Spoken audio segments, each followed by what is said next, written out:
สบายดียามเช้าพี่น้องมื้อนี้บังเอิญขับรถเมื่อบ้านเห็นเขาเจ้าเอารถเกี่ยวเขามาเกี่ยวเขาอยู่ในทางเมื่อน่ะพี่น้องอยู่ในบ้านเราเองเนาะแต่บ่ฮู้ว่ารถเกี่ยวเขานี่เพิ่นเอาราคาแนวใดเนาะไล่แนวใดเดี๋ยวมื้อนี้สิมาลองถามเพิ่นเบิ่งพี่น้องว่าค่าจ้างเกี่ยวเขานี่เพิ่นไล่เอาเท่าใดถือแข้งทำใดพี่น้องมาเบิ่งเปรียบเทียบใส่กันเบิ่งว่าอยู่บ้านเฮากับอยู่ต่างประเทศหรือว่าอยู่ทางฝั่งไทยเนาะเพิ่นไล่ราคาแนวใดราคาส่ำใดแต่ว่าบ้านเฮากับเทคโนโลยีใหม่มากขึ้นจังซี่ก็เขาเจ้าก็ยังบ่ค่อยให้การยอมรับปานใดดอกพี่น้องมีแต่ว่าบางคนก็ว่าเขาเฮียบางคนก็ว่ามันแพงจังซั่นจังซี่นะพี่น้องจังใดเนาะอันนี้คือเจ้าของนาเพิ่นก็บ่ได้เฮียปานใดตินี่บ่มีเขาเฮียนะเวลามันขึ้นคันแท้บ่เวลามันเลี้ยวแล้วมันยกแล้วมันไหลลงแต่ว่าอันนี้คือแบบมันอันนั้นเนาะตัดบ่เบิดมันอันนั้นเขาหลายนั่นได้บ่อันราคาอันนี้30เสาละ30,000กีบบ่ก็ธรรมดาแหละเงินเพ้อเด้ส่งนี่วันนี้อันนั้นเฮาอันบ่มีเวลาแบบมาเกี่ยวมามัดจังซี่นะพวกเฮาก็บ่สิอยู่คือนั่นนี่แหละนี่พวกก็บ่ได้อยู่ได้นะก็แบบมีแนวเฮ็ดแนวอื่นก็คือแบบนี้ก็ประหยัดเวลาเฮาเนาะมันจะบ่ยากเอาไปถอกแล้วก็มีแต่ตากแล้วขึ้นเหล้ารถยามนี้ก็ฝนบ่ได้ตกขายเลยบ่ขายให้รถเขาเลยบ่ขายรถเขาเลยเฮาแห่งดีเลยแห่งแต่ถาเอาแต่เงินเอาไปติดทงสีอันนั้นทงสีอยู่บ้านน้องนกเขียนบ่ทงสีในศูนย์อันนี้คือสอบ1น่ะสอบละ60 บาทเนาะเป็นเงินบาทแม่นบ่สอบละ60 บาทเบิดนี้ก็สิได้ประมาณได้คิดว่าประมาณ200บ่ได้บ่ประมาณ200ปลาย200สอบนะฮอดบ่โอ้กะปีเฮาก็100ก็ยังบ่อยากฮอดปานใดประมาณ80เนาะประมาณ80ปีงามปีบ่งามนั่นแหละมาถ่ายวิดีโอมันก่อนว่าสิได้ ราคาเท่าใด อยากฮู้แต่ว่าส่วนหลายบ้านเฮาเขาบ่นิยมเอารถเกี่ยวเนาะเขาว่ามันเหี่ยเนาะแบบมันมาใหม่หั่นนะไผก็ยังแบบอันนี้มันเหี่ยนึงมากก็แบบว่าบ่มีหม่องตากบ้านมันอยากมองตากมันคือดังติ๊กเขาเต็มเขาเต็มแล้วมันเตือนมันเตือนหน้าเรายังบ่ได้โทรเห็นบ่เราเบิ่งใช้รถแก่เรารถแก่เขาอยู่พุ่นบ่แต่ที่นั่นบ่ทันเอามาน้ำบัดนี้แล้วเขาเสียมาน้ำลังบ่รู้เท่าไหร่บอกกันนี่แต่เสียนั่นเราก็เลยบ่ถอกเนาะเดี๋ยวมาเบิ่งกันทุกคนมาเบิ่งก่อนว่าสิได้หลายปานใด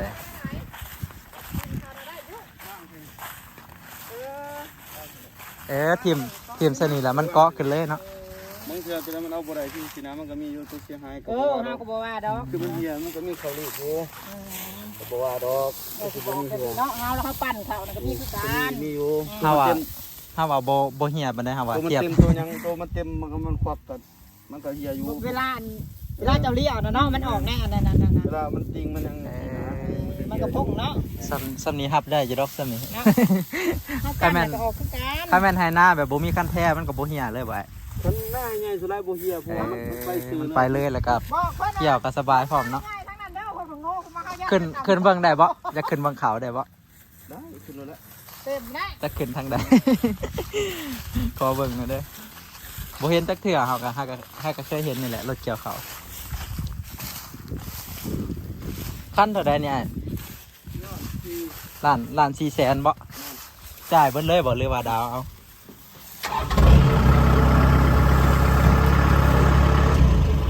อิดละหมอดรถเขาเต็ม โดยอันนี้คือเครื่องเกี่ยวเนาะน้ำมันกับเปลืองอยู่บ่ก็อิงกำใส่งามเจ้าหลายใส่หลายเอาครั้งแรกขึ้นรถเกี่ยวเขาครั้งแรกป้าเท่าคือเต็มคักแท้นี่อันนี้ป้าทุเต็มนี่จักกิโลอ่ะเต็มนี่900ไปเกือบต้นหนึ่งเนาะเขาก็ซีเฮ็ดไว้ประมาณว่าต้นหนึ่งแม่นป้าเต็มปลอเลยเต็มคักรอถารถมาเนาะวันนี้ถารถถอกสรถเลยรถเขาสิเทใส่รถเด้รถเขาสิแล่นมาแต่ว่าเต็มปลอเลย ล้านสี่เนาะราคารถมันมีรุ่นน้อยรุ่นใหญ่บ่ฮะ ตัวน้อยตัวใหญ่ตัวนี้470 เอ๊ะ กันใหญ่กว่านี้ก็100 105 ล้าง ตัวลอยหาราคาเท่าใด 105มันก็บ่จื้อก็บ่แน่ใจมันสิล้าน8บ่หรือเกือบ2ล้าน อันนี้ซื้ออยู่ลาวเฮาเลยบ่ แม่น คูโบตาลาวเนาะนำมาแต่ไทยคือเก่าของมาแต่ไทยคือเก่าโอเค ถ้าละมาว่าเดี๋ยวนะ ขอบใจเด้อนี่คือเครื่องครับเนาะครับบ่เป็นดอกเฮาเบิ่งซื่อ ช่วงกระปุ้นอยู่มองได้แบบนี้ ๆคูโบตา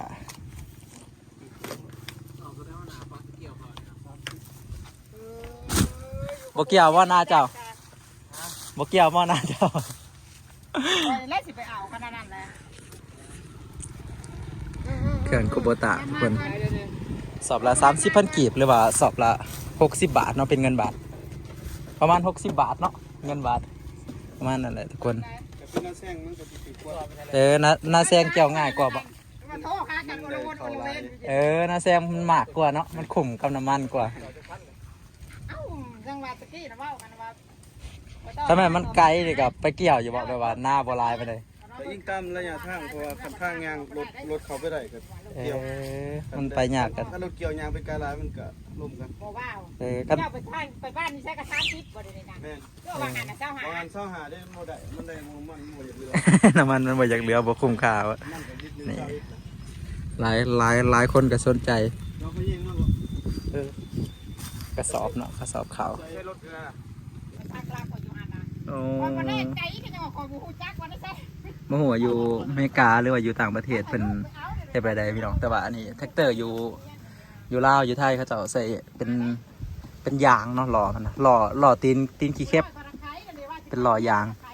แต่บลบอยู่แล้วแม่ว่าบูไปยัดติดมูแมวบอก อันนี้ได้จักปีใหญ่อันยางมันนี่จังเปลี่ยนประมาณ ใส่งานได้โดนบ่ แต่เราเปลี่ยนมันยางไงล่ะ จะใส่ตัวก่อนปีหนึงบ่หรือ3 ปี ต้องปีไป ยิงตามใส่งานหน่อยหลายเนาะ รถเจ้าหน้าที่ อันนี้คือตีนมันทุกคนเป็นหล่อขี้เข็บ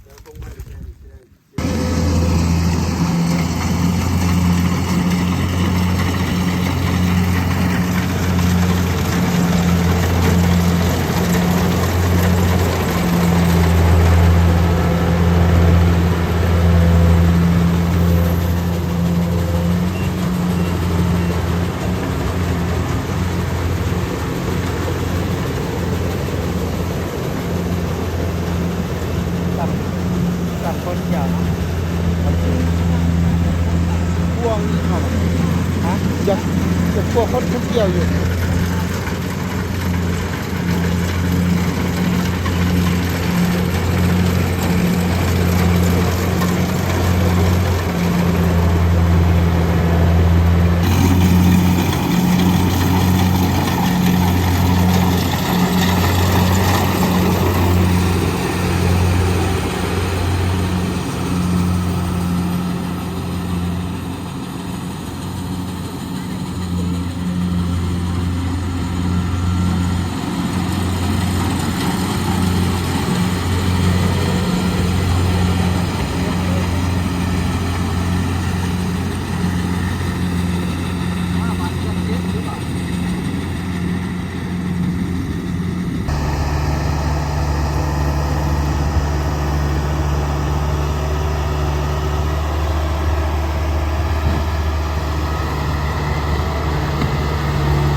คือผลงานทุกคนผลงานของรถเกี่ยวเขาเนาะไวเลยพี่น้อง ครั้งแรกที่ได้เห็นบ่คิดว่ามันสิเกี่ยวไวปานนี้ไวขนาดเกี่ยวแป๊บเดียวเนี่ยเกี่ยวประมาณบ่ฮอดชั่วโมงที่บอกปุ๊บพี่น้องฮอดพูนแล้วเกือบสิแล้วเบิดหน้าเลยอันนี้คือแบบเขาเจ้ามาเกี่ยวแล้วก็ทั้งเกี่ยวพร้อมแล้วก็ทั้งเป็นผู้รับซื้อพร้อมเพราะว่าเจ้าของรถเกี่ยวเขาเจ้ามีห้องซีใหญ่รับซื้อเขาพี่น้องตอนนี้เขาราคาเขาอยู่บ้านเฮาหรือว่าอยู่ประเทศลาวอยู่ว่าเฉพาะเมืองครับจ้าพี่น้องบอนเฮาอยู่สวรรณเขตเป็นเขาแห้งเอาไปซีอยู่เอาไปขายอยู่ห้องซีเองเฮาแก่ไปเองนี่ถือกิโลละ5,000 กีบพี่น้อง5,000 กีบก็10 บาทเนาะกิโลละ10 บาทประมาณนี้พี่น้องแต่ว่าถ้าขายให้รถเกี่ยวที่ว่าเพิ่นมาเกี่ยวพร้อมเป็นเขาดิบเขานักเนาะที่ว่ามันมีน้ำหนักกว่าเขาแห้งอันนี้ก็ถือกิโลละ 4,300 กีบเพิ่นรับซื้อเนาะถือกิโลละ 4,300แต่ถ้าเฮาตากแห้งแล้วเอาไปขายเองนี่ก็ถือกิโลละ5,000 กีบก็ลื่นกันบ่หลายพี่น้องลื่นกันเล็กๆน้อยๆเนาะอันนี้ก็ถือว่าแบบแลกมาด้วยความสะดวกสบายเฮาสบายทั้งเกี่ยวทั้งในเงินพร้อมพี่น้อง ทั้งเกี่ยวทั้งขายในเงินพร้อมก็คือแบบว่าเฮาบ่ได้อยากลงไห้ลงหน้านี่แหละเทคโนโลยีมันก็ทันสมัยเนาะพี่น้องบ่คือกันสมัยตะกี้เปลี่ยนไปเรื่อยๆต่อไปกับบ่ฮู้ว่าสิมีหยังออกมาอีกแต่ว่าคือแบบมาใหม่ๆนั่นนี่ก็บ้านเฮาเขาเจ้าก็ยังแบบบ่ค่อยได้ยอมรับหรอกเขาเจ้ามักสิว่ามันเขาเฮียบางคนก็ว่ามันแพงจังซั่นจังซี่นะเพราะว่าอีหยังก็อยากพี่น้องมายังใหม่ๆนี่เขาเจ้าก็ยังแบบถึกใจแน่บ่ถึกใจแน่แหละ แต่ว่าต่อไปเฮาเชื่อว่าสิบ่มีคนเกลียดดอกพี่น้องรุ่นลูกรุ่นหลานรุ่นน้องเฮาอาจสิบ่มีผู้ใดอยากลำบากหรอกต่อไปนะผู้ใดก็มักแต่สบายพี่น้องอาจสิได้ใส่แต่รถเกี่ยวรถดำเบิดเนาะเพราะว่าคนเฮามันมักสบายไปหนาเรื่อยๆพี่น้องมีเทคโนโลยีมีเครื่องซอยทุนแห้งอีหยังก็แห้งคัก รวมทั้งเฮาเองพี่น้องแต่ว่าก็ยังดนอยู่ดอกนอกบ้านเฮาจังสิมีแบบพวกรถดำนาอหย่างนะรถเกี่ยวข้าวนี่ฮาก็มาได้ประมาณ2 ปีเห็นข่าวๆอยู่บ้านเฮาฮาก็เห็นประมาณ2 ปีนี่แหละแต่ก่อนก็ยังบ่เคยมีดอกพี่น้องแต่ว่าเฮาก็เห็นตัวจริงน่ะเห็นมื้อนี้แหละ แต่ก่อนก็บ่เคยเห็นแต่ขี่รถจักรกายซื่อๆยังบ่ได้เบิ่งเนาะแต่ว่ามื้อนี้เห็นคักแล้วก็สบายหลายอย่างหลายแนวพี่น้องเอ้ยนอกจากว่าเฮาบ่ได้ลงเกี่ยวเองแล้วก็ยังแบบบ่ได้มามัดเข่าบ่ได้ค้นเข่าบ่ได้มัดกระสอบยังอีกพี่น้องหลายอะไรแนวบ่ได้จักตอก มีแต่รอถ่าเพิ่นเอาไปลงอยู่เฮือนหรือว่าอยู่รถใส่กระสอบให้รถมันละสบายพี่น้องสบายหลายอันหลายแนวเนาะความสะดวกสบายของเทคโนโลยีสมัยนี้นี่แหละพี่น้องสำหรับคลิปนี้ก็สิฝากไว้ซ้ำนี้พี่น้องผู้ใดสนใจหรือว่าฟังบ่เข้าใจเนาะบางอันบางอย่างก็คอมเมนต์ลงมาได้พี่น้องสิตอบในคอมเมนต์ให้สิเบิ่งในคอมเมนต์ให้